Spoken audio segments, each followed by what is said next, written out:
ನೀವು ಸಿಂಗಲ್ ನಾನ್ ಸಿಂಗಲ್. ಅಂದ್ರೆ ready to mingle. ಇಲ್ಲ, ಮದ್ವೆ ಆಗ್ಬೇಕು ಅಂದ್ರೆ ಆ ಒಂದು ಹುಡುಗನಲ್ಲಿ ಏನ್ ಕ್ವಾಲಿಟೀಸ್ ಇರ್ಬೇಕು. ನಾನು ಕೂಡ ಈ ಮೂವಿನಲ್ಲಿ ವರ್ಕ್ ಮಾಡಿರೋದ್ರಿಂದ, ಅಸಿಸ್ಟೆಂಟ್ ಡೈರೆಕ್ಟರ್ ಆಗಿ ನಿಮ್ ಜೊತೆ ವರ್ಕ್ ಮಾಡಿರೋದ್ರಿಂದ ನಿಮ್ಮನ್ನ ನಾನು ಅಬ್ಸರ್ವ್ ಮಾಡಿದಾಗ ಈ ಮೂವಿಗೋಸ್ಕರ ರಕ್ತ ಸುರಿಸಿದ್ದೀರಾ? ರಕ್ತ ಸುರಿಸಿದೀನಿ, ಬಟ್ ನನ್ನ ಅಪ್ಪ ತೀರ್ಕೊಂಡಿದ್ದ ದಿನ ನಾನು. ಹಾಯ್ ಹಲೋ ಎಲ್ರಿಗೂ ನಮಸ್ಕಾರ. ನಾನು ನಿಮ್ಮ ಪ್ರೀತಿಯ ಕಲಬುರ್ಗಿ ಹುಡುಗ ಅಂಬರೀಶ್ ಮರಾಠ. ಕನ್ನಡ ಇನ್ಫಾರ್ಮೇಷನ್ ಯೂಟ್ಯೂಬ್ ಚಾನಲ್ಗೆ ನಿಮ್ಮೆಲ್ಲರಿಗೂ ಆತ್ಮೀಯವಾದ ಸ್ವಾಗತ. ಸೊ ನಮ್ಮ ಜೊತೆಗೆ ಯಾರಿದ್ದಾರೆ ಅಂತ ನೀವು ನೋಡ್ತಾ ಇದ್ದೀರಾ. ನಾನೇನು ಇಂಟ್ರೊಡಕ್ಷನ್ ಮಾಡಬೇಕಾಗಿಲ್ಲ. ಮಾಡೆಲ್ ಐಕಾನ್ ಇವರು, ಅಥ್ಲೀಟ್, ಮತ್ತು ಸಾಕಷ್ಟು ಅಂದರೆ ಸಿನಿಮಾಗಳನ್ನು ಮಾಡಿದ್ದಾರೆ. ಆ್ಯಂಡ್ ತುಂಬ ಮುದ್ದಾಗಿದ್ದಾರೆ ನಮ್ಮ ಹೀರೋಯಿನ್ ಅವರು. Adviti ma'am, welcome to our channel. Thank you so much Ambareesh. ಹೇಗಿದ್ದೀರಾ? ನಾನು ಚೆನ್ನಾಗಿದ್ದೀನಿ ಮ್ಯಾಮ್, ನೀವು ಹೇಗಿದ್ದೀರಾ? ನಾನು ಬೆಳಿಗ್ಗೆಯಿಂದ ಪ್ರಮೋಷನ್ಸ್ ಅಲ್ವಾ, ಸ್ವಲ್ಪ ಟಯರ್ಡ್ ಆಗಿದ್ದೀನಿ, ಆದ್ರೂ ಪರವಾಗಿಲ್ಲ. ನಿಮ್ಮ ಒಂದು ಕ್ವಶನ್ಸ್ಗೆ ಆನ್ಸರ್ ಮಾಡ್ತೀನಿ ನಿಮ್ಮ ಆಡಿಯನ್ಸ್ಗೋಸ್ಕರ. Okay, thank you so much ma'am. ನೋಡಿ, ಟಯರ್ಡ್ ಆದರೂ ಕೂಡ ಆನ್ಸರ್ ಮಾಡ್ತಾ ಇದ್ದಾರೆ. ಇದಕ್ಕೋಸ್ಕರ ಅಂತ ಒಂದು ಲೈಕ್ ನೀವು ಮಾಡಲೇಬೇಕು ಮ್ಯಾಮ್. ನೀವು ಅಂದರೆ ಇನಿಷಿಯಲ್ ಡೇಸಲ್ಲಿ ನೀವು ಮಿಸ್ಟರ್ ಆ್ಯಂಡ್ ಮಿಸಸ್ ರಾಮಾಚಾರಿಗೆ ಪ್ಲ್ಯಾನ್ ಮಾಡಿ ಬರಲಿಲ್ಲ. ನೀವು ರಿಜೆಕ್ಟ್ ಮಾಡಬೇಕು ಅಂತಲೇ ಫೋಟೋ ಕಳಿಸಿದ್ರಿ. ಆದರೂ ಕೂಡ ನಿಮ್ಮನ್ನು ಸೆಲೆಕ್ಟ್ ಮಾಡಿದ್ರು. ಆ್ಯಂಡ್ ಈ ಧೀರ ಸಾಮ್ರಾಟ್ ಮಾಡಬೇಕಾದ್ರೂ ಕೂಡ ನೀವು ಅಂದರೆ ಮೂವೀಸ್ನ ಬಿಡಬೇಕು ಅಂತಲೇ ಇದ್ರಿ. ಸೊ ಆ ಟೈಮಲ್ಲಿ ಬಂದ ಆ ಆಪರ್ಚುನಿಟಿ, ಈ ಟೈಮಲ್ಲಿ ಬಂದ ಈ ಆಪರ್ಚುನಿಟಿ, ಸೊ ಹೇಗಿತ್ತು ಮ್ಯಾಮ್? ಅದೇ ಲೈಫಲ್ಲಿ ಹೇಳ್ತಾರಲ್ಲ, ಎಲ್ಲಾದು ಒಂಥರ ಸರ್ಕಲ್. ಅಂದ್ರೆ ನಾವು ಇವತ್ತೇನ್ ಮಾಡ್ತೀವಿ, ಏನ್ ಮಾತಾಡ್ತೀವಿ, ಹೆಂಗಿರ್ತೀವಿ, ಅದು ಒಂದ್ ಸರ್ಕಲ್ ಆಗಿ ಬರೋದು ಅಂತ. ನೀವ್ ಹೇಳ್ದಂಗೆ ರಾಮಾಚಾರಿ ಆಫರ್ ಬಂದಾಗ ಮಾಡಕ್ ಇಷ್ಟ ಇಲ್ಲ, ಮಾಡಲ್ಲ ಅಂತ ಇದ್ದಿದ್ದು. ಧೀರ ಸಾಮ್ರಾಟ್ ಆಫರ್ ಬರೋದಕ್ಕಿಂತ ಮುಂಚೆ ಇಂಡಸ್ಟ್ರಿನೇ ಬೇಡ, ಯಾಕೆ ಸಿನಿಮಾ ಆಪರ್ಚುನಿಟಿ ಇಲ್ಲ, ಏನಕ್ಕೆ ಅಂತ ನೋಡಿ, ಎರಡೂನು ಬೇರೆ ಬೇರೆ ಸಿಚುವೇಶನ್ಸ್. ಇದು ಒಂಥರ ಕಾಂಟ್ರಾಸ್ಟ್ ತರ. ಐ ಥಿಂಕ್ ಅದೇ ಲೈಫ್. ನಾವೊಂದು ಪಾತ್ನ ಚೂಸ್ ಮಾಡಿ ಅದರಿಂದ ಒಳಗಡೆ ಬಂದ್ಮೇಲೆ ಆ ಪ್ರೀತಿ ಇದೆಯಲ್ಲ ಸಿನಿಮಾಗೋಸ್ಕರ ಮಾಡ್ಬೇಕು ಅಂತ, ಆ ಟೈಮಲ್ಲಿ ಬಂದಿದ್ದೆ ಧೀರ ಸಾಮ್ರಾಟ್. ಹಂಗಾಗಿ ಧೀರ ಸಾಮ್ರಾಟ್ ಸಿನಿಮಾ ಒಂದು whole is very very special ನನಗೆ. ಅಂಡ್ ಧೀರ ಸಾಮ್ರಾಟ್ ಒಂದು ಸಸ್ಪೆನ್ಸ್ ಥ್ರಿಲ್ಲರ್ ಸಬ್ಜೆಕ್ಟ್. ಅಂಡ್ ಇದರಲ್ಲಿ ಒಂದು ಕ್ಯೂಟ್ ಆಗಿರೋ, ಶಾರ್ಟ್ ಸ್ವೀಟ್ ಆಗಿರುವಂತಹ ಪಾತ್ರ ನಂದು. ಒಂದು ಮೂಢನಂಬಿಕೆಗಳು, ಜ್ಯೋತಿಷ್ಯ, ಇದನ್ನ ಯಾವ್ದನ್ನು ನಂಬದೇ ಇರುವಂತಹ ಪಾತ್ರ.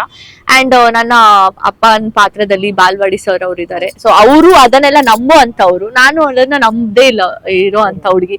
ಸೊ ಆ ತರದ ಕಾಂಬಿನೇಷನ್ ಅಲ್ಲಿ ನನ್ನ ಪಾತ್ರ ಹೋಗುತ್ತೆ. ಅಂಡ್ ಹೌದು ಮ್ಯಾಮ್. ಆ್ಯಂಡ್ ನಾನು ಕೂಡ ಈ ಮೂವಿನಲ್ಲಿ ವರ್ಕ್ ಮಾಡಿರೋದ್ರಿಂದ, ಅಸಿಸ್ಟೆಂಟ್ ಡೈರೆಕ್ಟರ್ ಆಗಿ ನಿಮ್ಮ ಜೊತೆ ವರ್ಕ್ ಮಾಡಿರೋದ್ರಿಂದ ನಿಮ್ಮನ್ನು ನಾನು ಅಬ್ಸರ್ವ್ ಮಾಡಿದಾಗ ನೀವು ತುಂಬಾ ಡೆಡಿಕೇಟೆಡ್ ಆಗಿ ಇರ್ತಾ ಇದ್ರಿ. ಯಾವತ್ತೂ ಕೂಡ ಹಿಂಗೆ ಲೋ ಆಗಿರ್ತಾ ಇರಲಿಲ್ಲ. ನಿಮ್ಗೆ ಹುಷಾರಿಲ್ಲ ಅಂತಂದ್ರೂ ಕೂಡ ಬಂದು ಪರ್ಫಾರ್ಮ್ ಮಾಡ್ತಾ ಇದ್ರಿ.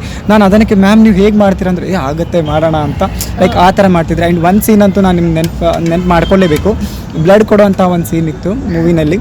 ಸೊ ಆವಾಗ ಮೇಡಮ್ ಅವರು ರಿಯಲ್ ಆಗಿ ಅಂದರೆ ಬ್ಲಡ್ ಕೊಡೋ ಸೀನ್ ಅಂದರೆ ಸುಮ್ಮನೆ ಅಂದರೆ ಆರ್ಟಿಫಿಷಿಯಲ್ ಹಚ್ಬಿಟ್ಟು ತೋರಿಸ್ತಾರಲ್ಲ, ಆ ಥರ ಮಾಡಿಲ್ಲ. ರಿಯಲ್ ಆಗಿ ಬ್ಲಡ್ ತಗೊಳ್ಳಿ ಅಂತ ರಿಯಲ್ ಆಗಿ ಬ್ಲಡ್ ಚುಚ್ಚಿಸ್ತೆ. ಹೌದೌದು, ನಾನ್ ನಿಜ ಜೀವನದಲ್ಲಿ ಇಂಜೆಕ್ಷನ್ಸ್ ಅಂದ್ರೆ ಸಖತ್ ಭಯ ನನ್ಗೆ. ಬಟ್ ಅದೇ ಹೇಳೋದು ನೋಡಿ, ಸಿನಿಮಾ ಅನ್ನೋ ಪ್ರೀತಿ ಇದ್ರೆ ಇದೆಯಲ್ಲ, ನೀವ್ ಏನ್ ಬೇಕಿದ್ರು ಮಾಡ್ತೀರಾ. ನನ್ಗ ಇವತ್ತಿಗೂ ನೀವ್ ಹೇಳ್ದಾಗ ಸೀನ್ ನೆನ್ಪ್ ಬಂತು. ಅಂದ್ರೆ ಇಂಜೆಕ್ಷನ್ ಚುಚ್ಬೇಕು ಅಂದಾಗ ನಾನು ನಿಜವಾಗ್ಲೂ ಚುಚ್ಚಿಸ್ತೀನಿ ಅಂತ ಹೇಳ್ದೆ. ಅಂಡ್ ಡೈರೆಕ್ಟರ್ ಎಲ್ರು ನಿಜವಾಗ್ಲೂ ಚುಚ್ಚಿಸ್ತೀರಾ ಅಂತ ಅಂದ್ರು. ನ್ಯಾಚುರಲ್ ಆಗಿ ಇರುತ್ತಲ್ಲ, ಚುಚ್ಲಿ ಅಂತ ಅಂದೆ. ಸೊ ನಾನ್ ರಕ್ತ ಕೂಡ ಅದು ತೆಗಿಯೋದು, ಅದು ಆಕ್ಚುಲಿ ಶಾರ್ಟ್ ಇದೆ ಸಿನಿಮಾದಲ್ಲೂ ಕೂಡ. ಸೊ ಐ ಥಿಂಕ್ ಅದು ನಾನು ಆ ರಕ್ತ ಇದೆಯಲ್ಲ, ಆ ರಕ್ತದಲ್ಲಿ ಸಿನಿಮಾ ಇದೆ ಅನ್ಸುತ್ತೆ. ಇಲ್ಲ ಮ್ಯಾಮ್, ಈ ಮೂವಿಗೋಸ್ಕರ ರಕ್ತ ಸುರಿಸಿದ್ದೀರಾ? ರಕ್ತ ಸುರಿಸಿದ್ದೀನಿ. ಅಂಡ್ ಐ ಥಿಂಕ್ ಆ ತರ ಡೆಡಿಕೇಶನ್ ಇದ್ದಾಗ, ಆಪರ್ಚುನಿಟಿಗಳು ಬಂದೇ ಇದ್ದಾಗ ನಮ್ಗೆ ಅನ್ಸುತ್ತೆ, ಅಯ್ಯೋ ನಾವು ಬೇರೆ ಏನೋ ನೋಡ್ಬೇಕು ಅನ್ಸುತ್ತೆ. ಯಾಕೆ ಜನ ನಮ್ಮನ್ನ ಈ ಜನ ಅಂತ ಹೇಳಲ್ಲ, ಬಿಕಾಸ್ ನನ್ನನ್ನು ಯಾವತ್ತೂ ಬಿಟ್ಕೊಟ್ಟಿಲ್ಲ. ನನ್ನ ಫ್ಯಾನ್ಸ್ ನನ್ ಪ್ರತಿದಿನ ನನ್ ಜೊತೆ ಇದ್ದಾರೆ. ಬಟ್ ಯಾರನ್ನ ನಾನು ಗುರುತಿಸ್ಬೇಕು, ಅವ್ರು ಗುರುತಿಸ್ತಾ ಇದ್ದಾಗ ಬೇಡ ಅನ್ಸಿದ್ದಿದೆ. ಬಟ್ ಇವತ್ತಿಗೆ ನಾನು ಖುಷಿಯಾಗಿದ್ದೀನಿ. ಇನ್ನಷ್ಟು ಆಪರ್ಚುನಿಟಿಗಳು ಬಂದ್ರು ನನ್ ಖುಷಿನೇ. ಅದೇನ್ ಹೇಳ್ತಾರೆ, ಅತಿ ಆಸೆ, ಸಿನಿಮಾದ ಹುಚ್ಚು ಅಷ್ಟಿದೆ ಅಲ್ಲ, ಸೊ ಇನ್ನು ಜಾಸ್ತಿ ಮಾಡ್ಬೇಕು. ಇಲ್ಲ, ಒಬ್ಬ ಆರ್ಟಿಸ್ಟ್ ಆಗಿ ನಾನು ಎಲ್ಲಾನು ಪರ್ಫಾರ್ಮ್ ಮಾಡಬಹುದು ಅಂತ ಒಂದು ಕಾನ್ಫಿಡೆನ್ಸ್ ಇದೆ ಅಪ್ಪ ನನಗೆ. ಯಾವ ಪಾತ್ರ ಕೂಡ ಕೊಡಿ. ಲೈಕ್ ನನ್ಗೆ ಯೂಶಲಿ ಪಾತ್ರಗಳು ಬಂದಾಗ ಕೇಳ್ತಾರೆ, ಮ್ಯಾಮ್ ಇದು ಡಿ ಗ್ಲಾಮ್ ರೋಲ್ ಇರುತ್ತೆ, ನಿಮ್ಗೆ ಓಕೆನಾ ಅಂತ ಕೇಳ್ತಾರೆ. ನನಗೆ ಡಿ ಗ್ಲಾಮರಸ್, ನಾನು ಆ ತರ ಪಾತ್ರಗಳನ್ನ ಹುಡುಕ್ತಾನೆ ಇಲ್ಲ. ನನ್ಗೇನಂದ್ರೆ ಒಂದು ಇವಾಗಿನವರೆಗೂ ಮೇ ಬಿ ನಾನು ಕೆಲವೊಂದು ಸಿಲೆಕ್ಷನ್ಸ್ ಅಂದ್ರೆ ಪಾತ್ರಗಳ ಸಿಲೆಕ್ಷನ್ಸ್ ಅಲ್ಲಿ ಮಿಸ್ ಆಗಿರ್ಬೋದು, ಯಾಕಂದ್ರೆ ನನ್ಗೆ ಇಲ್ಲಿ ಯಾವ ಗಾಡ್ ಫಾದರು ಇಲ್ಲ. ಬಟ್ ಇವಾಗ ನಾನು ಸ್ವಲ್ಪ ಕಾಶಿಯಸ್ ಆಗಿದ್ದೀನಿ. ಅಂದ್ರೆ ನನ್ಗೆ ಪಾತ್ರಗಳು ಬಂದಾಗ ನನ್ಗೆ ನಿಜ ಒಂದು ಪರ್ಫಾರ್ಮೆನ್ಸ್ ಸಬ್ಜೆಕ್ಟ್ಗಳು ಬೇಕು. ಚಿಕ್ಕ ಪಾತ್ರ ಇದ್ದಾಗ ಅದ್ರಲ್ಲೂ ಏನೋ ಒಂದು ಇಂಪ್ಯಾಕ್ಟ್ ನಾನು ಮಾಡ್ಬೇಕು ಅನ್ನೋದಿದೆ. ಚಿಕ್ಕ ಪಾತ್ರ ಇದ್ರೂ ಕೂಡ ಅದು ಒಂದು ವೇಟೇಜ್ ಇರ್ಬೇಕು. ಹೌದು, ಇವಾಗ ನಾನ್ ಬಂದಿದ್ದೆ ಒಂದ್ ಚಿಕ್ಕ ಪಾತ್ರ ಮಾಡ್ಕೊಂಡು ಇವತ್ತು ಆ ಪಾತ್ರ ಎಲ್ಲೆಲ್ಲಿ ಇವತ್ತಿಗೂ ಬಾಯಲ್ಲಿ ಜನ ಕೇಳೋದು ನನ್ಗೆ ಆ ಪಾತ್ರದಿಂದಾನೆ. ಸೊ ಹಂಗಾಗಿ ನಾನು ಯಾವತ್ತು ಯಾವ ಪಾತ್ರನು ಮೇಲು ಕೀಳು ಅಂತ ನೋಡಲ್ಲ. ಎಲ್ಲಾ ಪಾತ್ರಗಳು ಅಷ್ಟು ತೂಕ ಇದೆ ಐ ಥಿಂಕ್. ಆ್ಯಂಡ್ ಮೇಡಮ್, ಇವಾಗ ಧೀರ ಸಾಮ್ರಾಟ ಒಂದು ಪ್ರೊಡಕ್ಷನ್ ಬಂದು ತನ್ವಿ ಪ್ರೊಡಕ್ಷನಲ್ಲಿ ಬಂದಿರೋಂಥ ಚಿತ್ರ. ಸೊ ಈ ಒಂದು ಪ್ರೊಡಕ್ಷನ್ ಬಗ್ಗೆ ಆಗಿರ್ಬೋದು, ನಮ್ಮ ಪ್ರೊಡ್ಯೂಸರ್ ಸರ್ ಗುರು ಬಂಡಿಯವ್ರ ಬಗ್ಗೆ ನಿಮ್ಮ ಅಭಿಪ್ರಾಯ ಏನು? ಕಲಬುರ್ಗಿ ಅಂದ್ರೆ ಉತ್ತರ ಕರ್ನಾಟಕ ಜನ ಅಂದ್ರೇನೆ ಹೆಂಗ್ ಗೊತ್ತಾ, ಲೈಕ್ ನನಗೆ ಅವ್ರ ಭಾಷೆ ಫಸ್ಟ್ ಆಫ್ ಆಲ್ ಸಖತ್ ಇಷ್ಟ. ಸೆಕೆಂಡ್ ಥಿಂಗ್ ನನ್ಗೆ ಏನ್ ಇಷ್ಟ ಅಂದ್ರೆ ಅವರು ಒಂದು ಸತಿ ಒಂದು ಸೆಲೆಬ್ರಿಟಿ ಆಕ್ಟರ್ನ ಇಷ್ಟ ಪಟ್ರೆ ಅವ್ರ ಕೊನೆವರೆಗೂ ಅದನ್ನ ಬಿಡಲ್ಲ. ಅದು ನಾನು ಖುದ್ದಾಗಿ ನನ್ನ ಫ್ಯಾನ್ಸ್ ನಲ್ಲಿ ನೋಡಿದೀನಿ. ಹಾಗೂ ನಾನು ಕೂಡ ಇಲ್ಲಿ ಡಾನ್ಸ್ ಶೋಸ್ ಗಳಿಗೆ ನಾನು ಕುಷ್ಟಗಿ ಅಲ್ಲೆಲ್ಲ ಹೋದಾಗ ಲೈಕ್ ಡಿಫ್ರೆಂಟ್ ಫೀಲು. ಸೊ ಅಂತದ್ರಲ್ಲಿ ಇಲ್ಲಿಯ ಒಂದು ಪ್ರೊಡ್ಯೂಸರು ನಮ್ಮ ಇಂಡಸ್ಟ್ರಿ ಕಾಲಿಟ್ಟು ಅಲ್ಲೊಂದೇನೋ ಸಾಧಿಸ್ಬೇಕು ಅಂತ ಬಂದಿದ್ದಾರೆ ಅಂದ್ರೆ ಐ ಥಿಂಕ್ ಹ್ಯಾಟ್ಸ್ ಆಫ್. ಯಾಕಂದ್ರೆ ಅಷ್ಟು ಈಸಿ ಇಲ್ಲ. ಅಂಡ್ ಉತ್ತರ ಕರ್ನಾಟಕದವರು ಅಷ್ಟು ಯಾರು ಕರೇಜ್ ಆಗಿ ಬರಲ್ಲ, ಏನೋ ಒಂದ್ ಫಿಯರ್, ಯಾಕಂದ್ರೆ ಜನ ಮಾತಾಡ್ತಾರೆ ಅಂತ. ಬಟ್ ಅದನ್ನೆಲ್ಲ ಪಕ್ಕಕ್ಕಿಟ್ಟು ಏನಾಗುತ್ತೆ ಆಗ್ಲಿ ಅಂತ ಮುಂದೆ ಬಂದಿದ್ದಾರೆ. ಸೊ ನಾನು ಆ ಪ್ರಾಜೆಕ್ಟ್, ಈ ಒಂದು ಪ್ರಾಜೆಕ್ಟ್ ಅಲ್ಲಿ ನಾನು ಇದ್ದೀನಿ ಅನ್ನೋದಕ್ಕೆ ನಂಗೆ ತುಂಬಾ ಖುಷಿ ಇದೆ. ಹೌದು ಮ್ಯಾಮ್. ಆ್ಯಂಡ್ ಅದೇ ಥರ ಮ್ಯಾಮ್, ನೀವು ಅಪ್ಪನ ಮುದ್ದಿನ ಮಗಳು ಅಂದರೆ ರಿಯಲ್ ಲೈಫಲ್ಲಿ ಅಪ್ಪ ಅವ್ರ ಬಗ್ಗೆ ಎಲ್ಲ ವಿಡಿಯೋಸ್ ಫೋಟೋಸ್ ಎಲ್ಲ ಹಾಕ್ತಾ ಇರ್ತೀರಾ. ಸೊ ಅದೇ ಥರ ಈ ಮೂವಿನಲ್ಲಿ ಕೂಡ ಅಪ್ಪ ಮಗಳ ಬಾಂಡಿಂಗ್ ಕೂಡ ಇರೋಂಥದ್ದಿದೆ. ಸೊ ಅದ್ರ ಬಗ್ಗೆ ಹೇಳಿ. ನಮ್ಮ ಅಪ್ಪ ಇದ್ದಾಗ ಅವರು ಒಂಥರ ಹೆಂಗಂದ್ರೆ, ನಾನು ಮೊನ್ನೆ ಒಂದು ಇಂಟರ್ವ್ಯೂ ಅಲ್ಲಿ ಆಕ್ಚುಲಿ ಹೇಳ್ದೆ, ನಾನು ತುಂಬಾ ಜನ ಹೇಳ್ತಾರೆ ನೀವು ಹೇಗೆ ಇಷ್ಟೊಂದು ಹಂಬಲ್ ಇದ್ದೀರಾ, 10 ವರ್ಷ ಇಂಡಸ್ಟ್ರಿಯಲ್ಲಿ ಇಷ್ಟು ಮಾಡಿದೀರಾ ಆದ್ರೂ ಹಿಂಗೆ ಇದೀರಲ್ವಾ ಅಂತ. ನನಗೆ ಅದು ಯಾವತ್ತಿಗೂ ಒಂದು ಕ್ವಶನ್ ಮಾರ್ಕ್ ಆಗಿತ್ತು. ಅದ್ ಯಾಕೆ ನಾನು ಇಷ್ಟು ಹಂಬಲ್ ಯಾರಿಂದಾಗಿ ಯಾರಿಂದ ಅಂತ ಅನ್ಕೊಂತಿದ್ದೆ. ಬಟ್ ನನ್ನ ಅಪ್ಪ ತೀರ್ಕೊಂಡಿದ್ದ ದಿನ ನಾನು ಒಂದು ಇಷ್ಟು ಜನಗಳನ್ನ ನಮ್ಮ ಮನೆ ಹತ್ರ ಬಂದು, ರೋಡ್ ಎಲ್ಲ ಬ್ಲಾಕ್ ಆಗಿತ್ತು, ತುಂಬಾ ಕ್ರೌಡ್ ಬಂದಿತ್ತು. ಆ ಟೈಮ್ ಅಲ್ಲಿ ತುಂಬಾ ಜನ ಬಂದ್ಬಿಟ್ಟು ಹೇಳಿದ್ರು ಏನಂದ್ರೆ, ನಿಮ್ಮ ಅಪ್ಪ ತುಂಬಾ ನೋಟೆಡ್ ಇದ್ರು, ಅಂದ್ರೆ ಅವ್ರು ಎಲ್ಲಾರು ಪರಿಚಯ ಇರುವಂತ ವ್ಯಕ್ತಿ, ಆದ್ರೂ ಹಂಬಲ್ ಆಗಿದ್ರು ಅಂದ್ರು. ನನ್ಗೆ ಆ ಶಬ್ದ ಕೇಳಿದಾಗ ಅವಾಗ ಗೊತ್ತಾಯ್ತು ನಾನ್ ಯಾಕೆ ಹಿಂಗಿದೀನಿ ಅಂದ್ರೆ ಆ ಕ್ರೆಡಿಟ್ಸ್ ನನ್ನ ಅಪ್ಪ ಅಮ್ಮ ಕೊಡ್ತೀನಿ ನಾನು. ಅಂಡ್ ಈ ಸಿನಿಮಾದಲ್ಲಿ ನಮ್ಮಪ್ಪ ಬಾಲ್ವಾಡಿ ಸರ್ ಅವ್ರ ಜೊತೆ 3ನೇ ಸಿನಿಮಾ ಅನ್ಸುತ್ತೆ ನನ್ನ ಅಪ್ಪ ಕ್ಯಾರೆಕ್ಟರ್ ಮಾಡ್ತಿರೋದು. ನನ್ಗೆ ಗೊತ್ತಿಲ್ಲ, ನಾನು ಸರ್ಗೆ ಮೊನ್ನೆನೂ ಹೇಳ್ದೆ, ಸರ್ ಏನೋ ಇದೆ ಸರ್ ನನ್ಗೂ ನಿಮ್ಗೂ ನಂಟು ಅಂತ. ಸೊ ಆ ಈ ಸಿನಿಮಾದಲ್ಲಿ ನಮ್ಮಪ್ಪ ಒಂಥರ ಸ್ಟ್ರಿಕ್ಟ್ ಇಲ್ಲ, ನಿಜ ಜೀವನದಲ್ಲೂ ನಮ್ಮ ಅಪ್ಪನೂ ಸ್ವಲ್ಪ ಸ್ಟ್ರಿಕ್ಟ್ ಆಗಿದ್ರು. ಬಟ್ ಅದೇ ಲವ್ ಮ್ಯಾರೇಜ್ ಅರೇಂಜ್ ಮ್ಯಾರೇಜ್ ವಿಷಯದಲ್ಲಿ ನಮ್ಮ ರಿಯಲ್ ಫಾದರ್ ನನಗೆ ಗೊತ್ತಿಲ್ಲ ಇವಾಗ ಅವ್ರು ನನ್ನ ಜೊತೆ ಇಲ್ಲ. ಬಟ್ ರಿಯಲ್ ಫಾದರ್ ಅಂದ್ರೆ ಬಾಲ್ವಾಡಿ ಸರ್ ಅವರು ಅರೇಂಜ್ ಮ್ಯಾರೇಜ್ಗೆ ಓಕೆ ಹೇಳ್ತಿರ್ತಾರೆ, ನಾನು ಲವ್ ಮ್ಯಾರೇಜ್ಗೆ ಹೇಳ್ತಿರ್ತೀನಿ.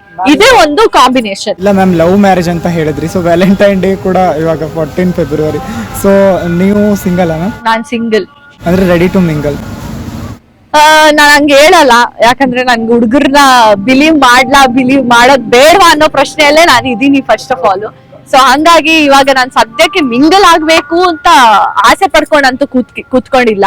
ಬಟ್ ಒಳ್ಳೆ ಒಂದು ಹುಡುಗ ಬಂದ್ರೆ ನಾನು ಆ ಪರ್ಸನ್ ಜೊತೆ ನಂಗೆ ವೈಬ್ ಆಗಿ ಅವ್ರ ಮದ್ವೆ ಆಗ್ತಾರೆ ಅಂದ್ರೆ ನಾನು ಅಂತವ್ರ ಜೊತೆ ಇರೋದಕ್ಕೆ ಇಷ್ಟ. ಮ್ಯಾಮ್, ಇಲ್ಲ ಮದ್ವೆ ಆಗ್ಬೇಕು ಅಂದ್ರೆ ಆ ಒಂದು ಹುಡುಗನಲ್ಲಿ ಏನ್ ಕ್ವಾಲಿಟೀಸ್ ಇರ್ಬೇಕು? ಏನಿಲ್ಲಪ್ಪ, ನಿಯತ್ತಾಗಿ ನನ್ ಜೊತೆ ಪ್ರೀತಿ ಕೊಡ್ಲಿ ಅಷ್ಟೇ ಸಾಕು, ಬೇರೆ ಏನು ಕೇಳಲ್ಲ. ಯಾಕಂದ್ರೆ ಇವಾಗ ಒಳ್ಳೆ ಹುಡುಗರು ಅಥವಾ ಒಳ್ಳೆ ಹುಡುಗಿರೇ ಸಿಗೋದು ಕಷ್ಟ ಆಗ್ಬಿಡಿದೆ. ಹಂಗಾಗಿ ನಾನು ಲೈಫ್ ಲಾಂಗ್ ಜೊತೆಗಿರೋನ ಕೇಳ್ತೀನಿ ಅಷ್ಟೇ. ಈ ಡಿವೋರ್ಸ್ ಕೇಸಸ್ ಅದು ಇದು ನೋಡಿ ಹೆಂಗ್ ಅನ್ಸಿದೆ ಅಂದ್ರೆ, ಏನಿದು ಪ್ರಪಂಚ ಹಿಂಗ್ ಆಗ್ಬಿಡಿದೆ ಅಂತ. ಸೊ ನಮ್ಗ ಅದ್ ಬೇಡ, ನಮ್ ಜೊತೆ ಕೊನೆವರೆಗೂ ಇರೋ ಅಂತ ಹುಡುಗ ಸಿಕ್ಕಿದ್ರೆ ಅವ್ನ್ ಯಾರಾದ್ರೂ ಆಗ್ಲಿ ಹೆಂಗಾದ್ರೂ ಇರ್ಲಿ. ನೋಡಿದ್ರಲ್ಲ, ಸೊ ಇವತ್ತು ನಮ್ಮ ಇಂಟರ್ವ್ಯೂ ನಲ್ಲಿ ಎಕ್ಸ್ಕ್ಲೂಸಿವ್ ಆಗಿ ಅವರು ಇಷ್ಟಪಡುವಂತ ಅಥವಾ ಮದ್ವೆ ಆಗುವಂತ ಹುಡುಗ ಹೇಗಿರ್ಬೇಕು ಅಂತ ಹೇಳಿದ್ದಾರೆ. ಸೊ ನಿಮ್ಮೆಲ್ರಿಗೂ ಖುಷಿಯಾಗಿರುತ್ತೆ. ಅದ್ವಿತಿ ಮ್ಯಾಮ್ ಅವರ ಫ್ಯಾನ್ಸ್ ಎಲ್ಲರೂ ಖುಷಿ ಪಟ್ಟಿರ್ತಾರೆ ಅಂತ ಅನ್ಕೋತೀನಿ. ಮ್ಯಾಮ್, ಫೈನಲ್ ಆಗಿ ಧೀರ ಸಾಮ್ರಾಟ್ ಬಗ್ಗೆ ಅಂದ್ರೆ ಫೆಬ್ರವರಿ 16ಕ್ಕೆ ರಿಲೀಸ್ ಆಗ್ತಾ ಇದೆ. ಸೊ ಆಡಿಯನ್ಸ್ಗೆ ಏನ್ ಹೇಳತ್ತೀರಾ? ಕಷ್ಟಪಟ್ಟು ಇಷ್ಟಪಟ್ಟು ಎಲ್ರೂ ಸಿನಿಮಾ ಮಾಡ್ತಾರೆ. ಐ ಥಿಂಕ್ ಒಂದ್ ಸಿನಿಮಾ ಅಂದ ತಕ್ಷಣ ನಾವು ನಮ್ ಟೀಮ್ ಮಾತ್ರ ಅಲ್ಲ ಕಷ್ಟಪಟ್ಟು ಇಷ್ಟಪಟ್ಟು ಮಾಡೋದು, ಪ್ರತಿಯೊಬ್ರು ಮಾಡ್ತಾರೆ.